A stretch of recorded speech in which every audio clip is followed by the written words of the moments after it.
Tata Motors presents Trucking into the Future in partnership with News 18 Network. Hello and welcome to the first edition of Tata Motors Presents Trucking into the Future in partnership with the News 18 Network. Now, if it were not for the petroleum, oil and lubricant sector, most of us, quite frankly, wouldn't have made it to this event. We needed to run machinery, our vehicles, ships, and fly our aircraft. So let's look at the big picture. India is considered as one of the biggest participants to non-OECD petroleum intake increase globally. We are the second biggest refiner in Asia with a refining potential at 248.9 million metric tons per annum.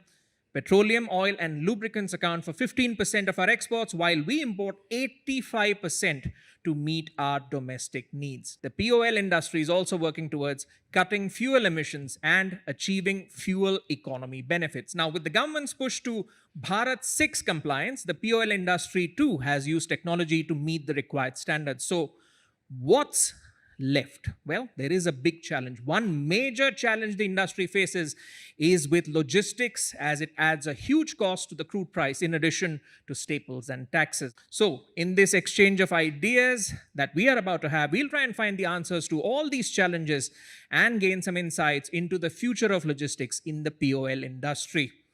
Well, I'm joined in this conversation by some leading voices in the industry. Let me quickly introduce them to you. P.S. Ravi, Executive Director Retail at BPCL, joins us. And along with him, we have with us Gaurav Moda, Energy Sector Leader at EY India. Chetan Walunj, who's the founder and CEO at Repos Energy.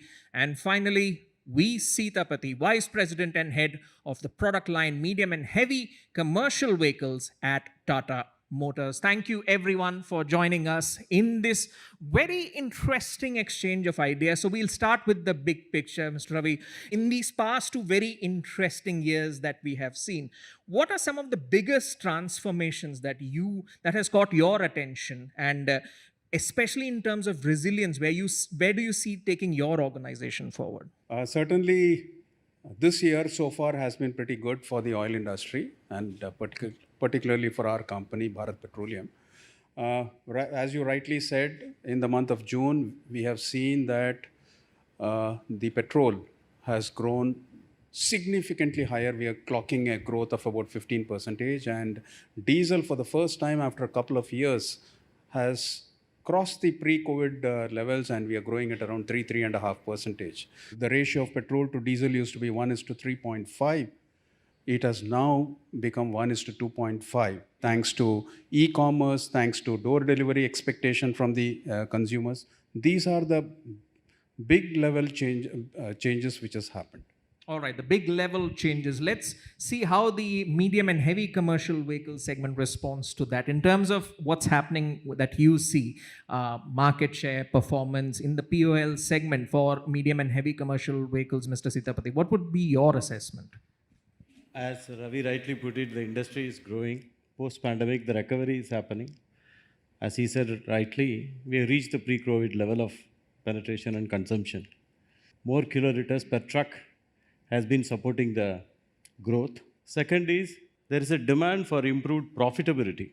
More revenue coming, as I said, by improved kiloliters and faster turnaround time because higher horsepower. The cost of operations, one of the key thing, as we heard, most of them say is 58 to 60% is the diesel cost, which if you give an engine which is well designed along with emission compliance, optimally more kilometers per liter, ye dil mange more. So that is going to help in optimizing the cost of operations.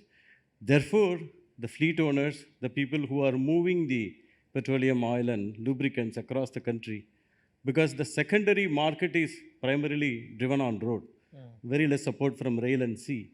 So therefore, it is optimally helping the corporations, fleet owners, and we all smile back home. All right. And we hope those smiles keep expanding. As you said, ye dil mange more. And it's great to see that it's a positive aspect that you look at, that every challenge is an opportunity. All right. Let me take some keywords there. Last mile delivery. And Chetan, I'll come to you for that. Considering, when I look at what you do, you're supposed to be the future of energy distribution. So tell us about the Repos Energy story and how you have, how it came about and how you're going forward with it, and how do, say, government policies, for example, say the diesel doorstep delivery model, how does that help? So what sir was speaking about the last mile fuel delivery. For the OMCs, the last mile fuel delivery is delivering fuel from the depots to retail outlet. Now, when we talk about a large truck or a mining site or a construction equipment, they never go to a retail outlet. There is some sort of an arrangement which is made where the diesel has been bought to the fuel to their site from the fuel station, and that's where Repos comes into picture. So we are an e-commerce of energy distribution. How you order food, cab, now you can order fuel on app, and that's where we have delivered, or we have made or innovated a mobile fuel station where delivering fuel from the retail outlet to the last mile delivery by making a very transparent, adding a technology to that, and the last and the most important is making it very efficient, where he doesn't waste his time as well as he doesn't use his fuel to get fuel. That's what we are trying to do in this space. Gaurav, considering, the headlines always read about India's import bills, whether it's crude, which is around 80% of imports, LNG 54%, and considering logistics is still road heavy, what are the steps, what is the situation right now, and what are the steps that India needs to take to kind of move forward, kick the tires, light the fires when it comes to its renewable fuel credentials? I think there are three levels to it. Level one is ensure, which is all about safety, all about efficiency, and all of that. In that, what kind of new technologies can we establish in our trucks? And new things are coming up. Second level is optimize, wherein IoT, digital, and all of that is one aspect. But the industry also is reshaping itself in consolidating, as you were saying, in terms of larger highways, larger trucks, larger, more organized players coming in. The third level, which is what you want trying to understand, is transition. So ensure, optimize transition. Now in transition, if you think about the renewable penetration, if you take a step back, logistics is about 5 to 6% of the Indian GDP. If you look at the total fuel consumption in India, more than 50% of the fuel consumption is diesel, and most of that is trucks.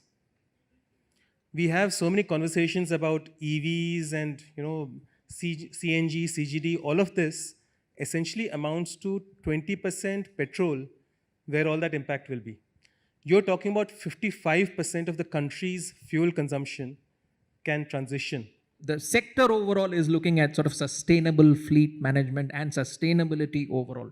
So in terms of what the medium and heavy commercial vehicle options are there in terms of green fuel variants or the broader ecosystem when it comes to, say, training drivers or mechanics or service stations at each fuel plant, what's the game at play right now? We also have a very decent presence with our CNG trucks, which is for sure would give between 20 to 26% of carbon footprint reduction. Over the last 3 years, 8% by volume in ILCV trucks has become 52% by volume. That's the CNG penetration, so much reduction in the number of diesel trucks sold. So that is lesser carbon footprint. So we will soon be coming trucks with CNG, and as Ravi rightly pointed out, trucks with LNG. LNG will be able to combat the range problem very well. The trucks will be able to run 1200 to 1400 kilometers after one charge, which may not be possible with the CNG because of the heaviness of the cylinders. Type 1 cylinders, we'll have to migrate to Type 4 cylinders, which will be expensive. So LNG is a popular methodology of moving material with bigger trucks, which is proven primarily in China, followed by in Europe. Then of course, the world is going to go the EV way. The bigger trucks will have its own challenges in EV, because if you want to give the range, if you want to address the payload, then the battery weight would become a challenge. The higher the range you give, more number of batteries, therefore lesser the truck is going to carry. So the proper solution for long range trucks is going to be LNG and followed by fuel cell technology. So that's how the migration is. So this is a 4-step process, and Europe took from Euro 1 to Euro 6 nearly 20 years. Look at India, we took only 8-9 years. So therefore, we will also fast adopt the technologies, and Tata Motors will play a very primary role in making that happen. Tata Motors presents Trucking into the Future in partnership with News 18 Network.